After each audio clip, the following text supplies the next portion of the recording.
the only marriage advice I have for young men would be what I gave it in Connecticut, where I said, she's the hill you die on, I just am not, and that had some pushback to it, but I think if that's not your approach, you know, um, it's, well, I can't say. What I'm gonna say though is that,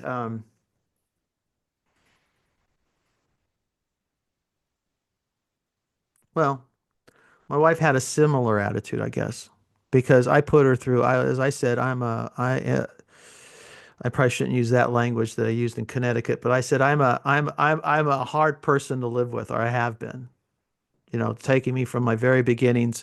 When we first got married, I was 26, heading fast to 27, and an undiagnosed person with type 2 bipolar disorder. I've been living with it since adolescence, and uh, it had gotten progressively worse. And on our honeymoon, everything's great. We land in San Francisco and suddenly inundated with homeless people. Whatever it was triggered the depression. And in the middle of our depression, I'm in a cripple. I mean, in the midst of our honeymoon, I'm in a crippling depression. Um, so she's probably at that point wondering, what did I sign up for?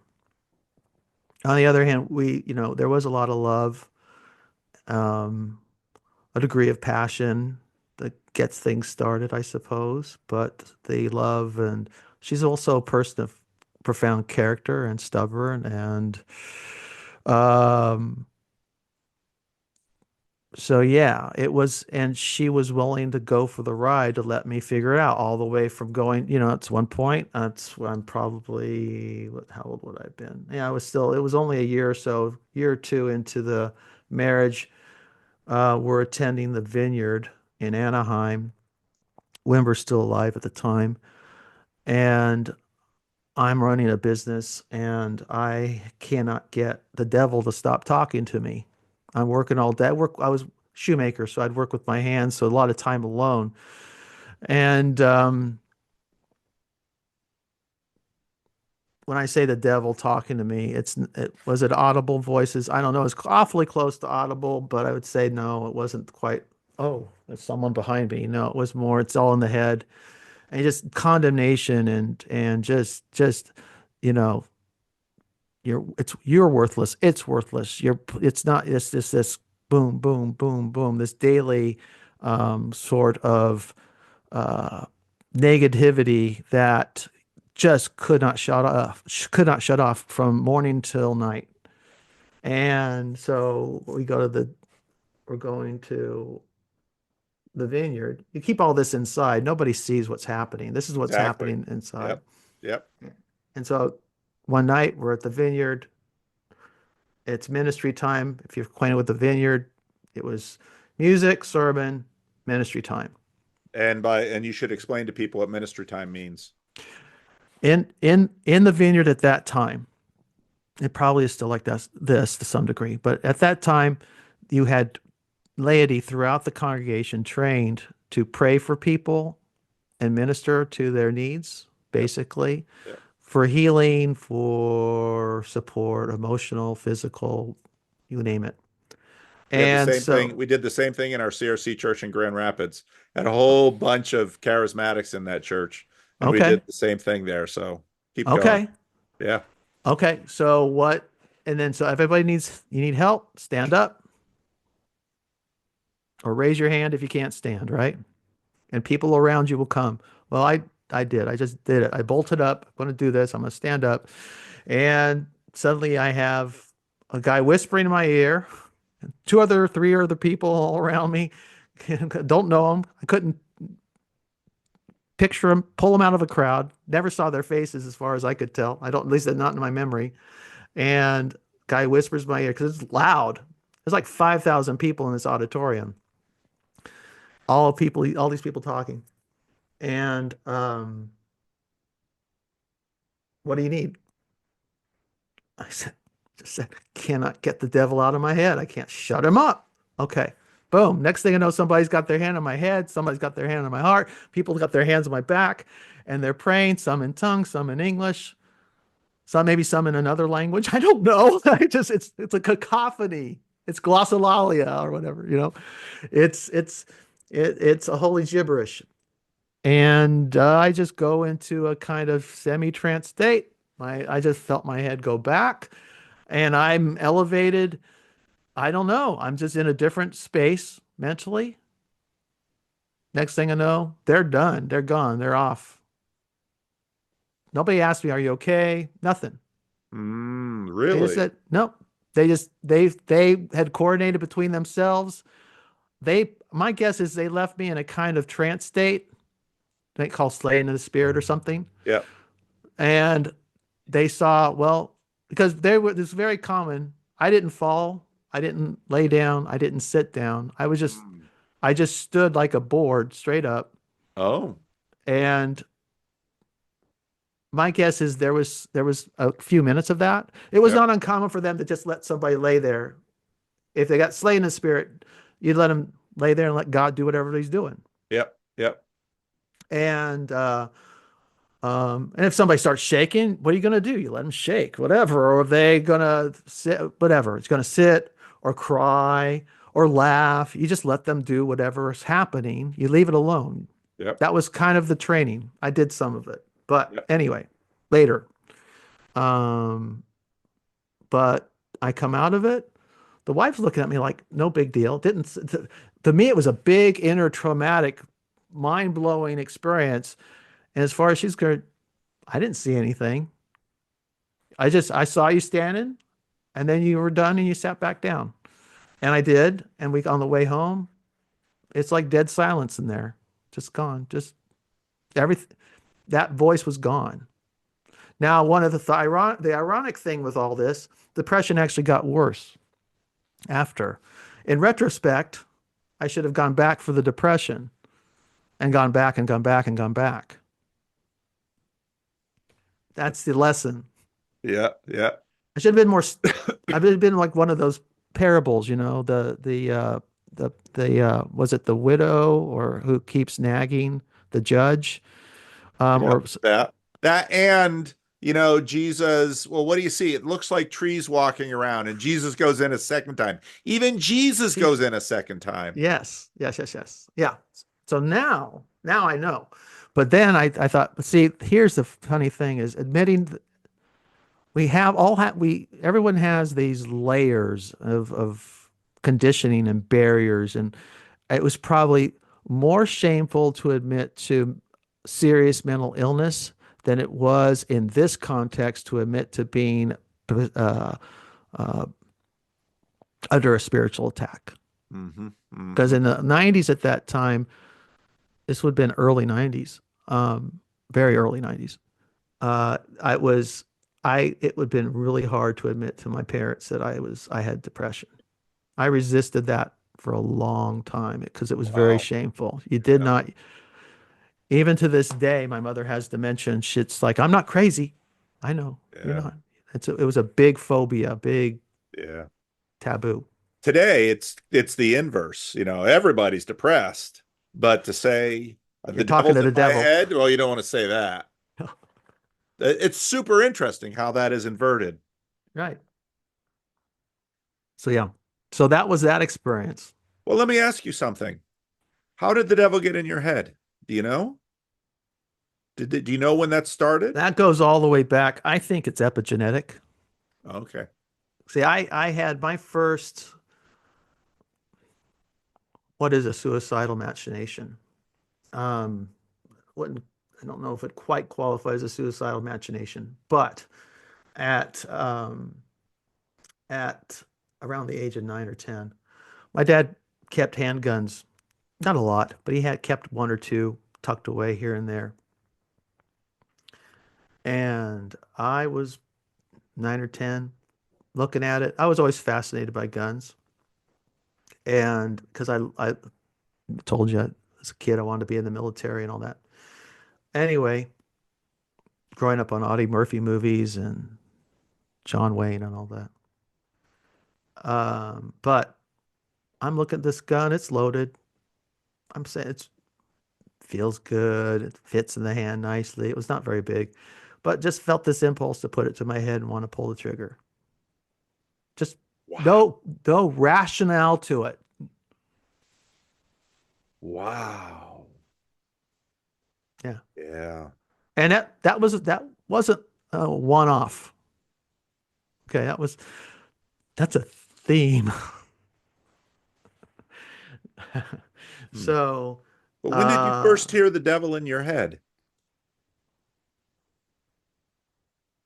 Baptist church, Baptist Interesting. church, Huh. because it was fire and brimstone all the time. We started the Southern Baptist Church. He's a great preacher and he's a good man. He'd ultimately asked me to leave the church, but he was a good man and he was a good pastor. Hmm. He was doing the best he could, I think.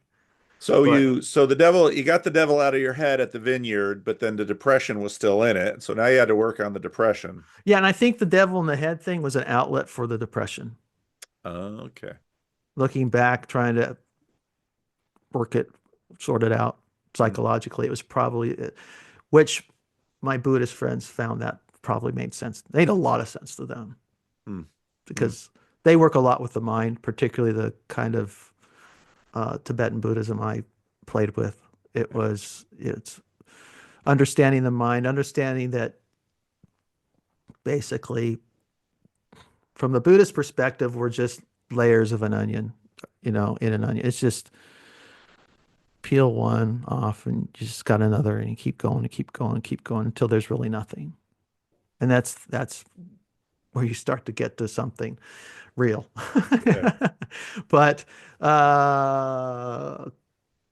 the Jesus perspective that on why I'm here is as a Christian and not a Buddhist. I'm not here to push Buddhism.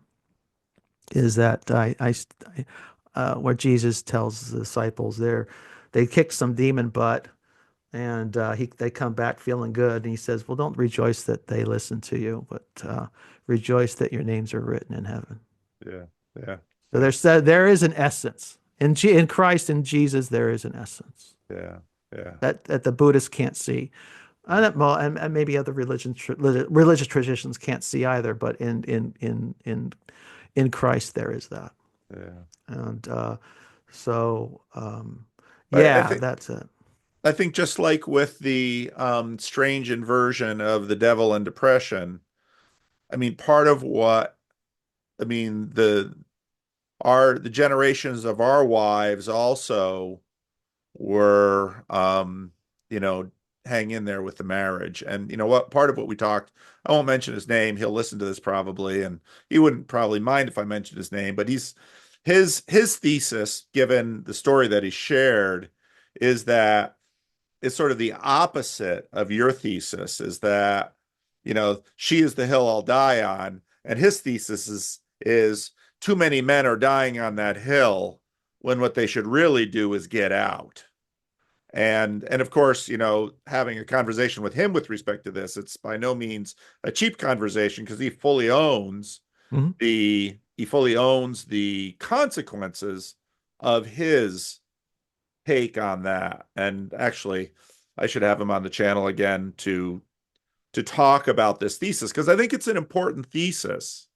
And to me, it's part of the thesis that most of these, what would we call them? Like this sort of a mimetic idea that you had, she's the hill you die on, versus no woman is worth dying on that hill for. It could be sort of No. the opposite of it. Yeah. No, oh my gosh, that's so opposite. I can't even imagine why would you get married if you, I just don't know why you would not, marriage becomes then just a transaction, Well, it's this different vision of marriage radically different. because, Yeah. I'm and I too much think of a romantic. well, yes. And another one of his pieces are that men are really the romantics because men are the ones that it's what marriage does is excite in a man his hero's journey, and she is his hero's journey. Hmm. I mean, it's like that. It's like that moment in um, The Incredibles where Frozone is looking for his super suit, and his wife says, "I am your greatest good."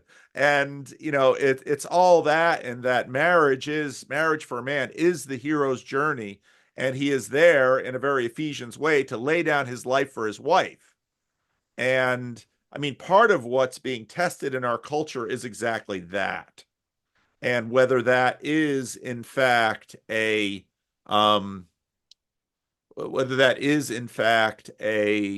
a godly thing to spend your life in that mode. Now, I think this is also connected to the a secular view which sort of truncates the world at death for us, which that foreshortening makes this life all that matters. And when this life is all that matters, then suddenly you must have your best life now, which means it is both unwise and irresponsible to spend your life, to Hmm. spend your hero's journey on a Yeah. wife that will never finally fully be the sum of all your joys and dreams.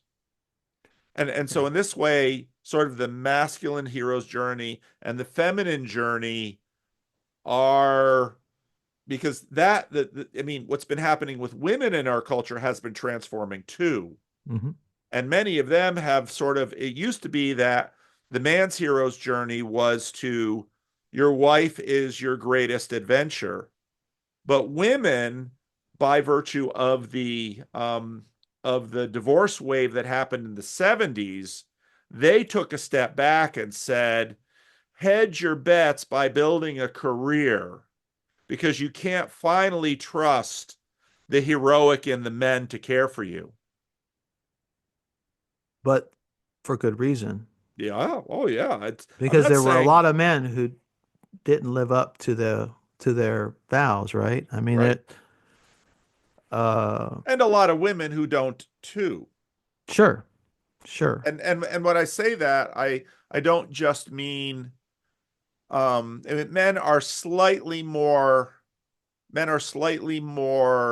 susceptible to sexual infidelity, but women have their own ways of vow breaking apart from sexual infidelity.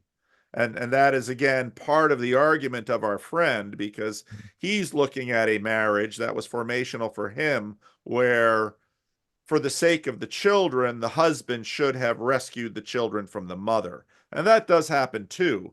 And part of the difficulty we have in a culture is, in our culture, it's difficult to say that, because if it's a valence between men and women, the woman must always be the moral superior, which is an ironic carryover from the Victorian age when women were males' moral superiors. And so there's a ton of pieces in this drama. Yeah, it's yeah, hmm. I don't want I don't want my position to seem so uncompromising that to say that there aren't male victims of infidelity. That's grossly insensitive and not true to the facts, as I've just anecdotally observed, right? But, but most of the time, most marriages fail, from what I've seen, because of the men. When it breaks for the women, it breaks. What I'm saying is the I'm not. I think Peterson points out that women initiate divorce at a higher rate than men, Yeah. but the marriage breaks long before the divorce or Yes. even the separation occurs. Yes. And what I find is that men start out with women who love them deeply, passionately, completely, and they whittle away at that commitment, that those feelings slowly over time, whether it's from flirting with infidelity to just neglect to insensitivity. I mean, some of it's, some guys will sign up for what's that one? Ashley something? It's a place for married people to find. Oh, that website that Yeah. got busted into, and someone released all the Yes, yes. men who signed up looking to have affairs, that whole Yeah. episode. Yeah, yeah, yeah. Yeah. Oh, They'll sign up to that and then still not, but then be totally outraged. And I got to be careful. But I know people who play with this, yeah, and they do this, and then they're shocked when their wives fall out of love, yeah. and then it falls apart. When I say, it's like go all the way back. Part of our discussion in Connecticut was we're having trouble with girls being attracted to boys. And I said, start out by, in a sense, making men out of them, put them in uniform, make them run, make them become something that we know attracts girls. That's a start.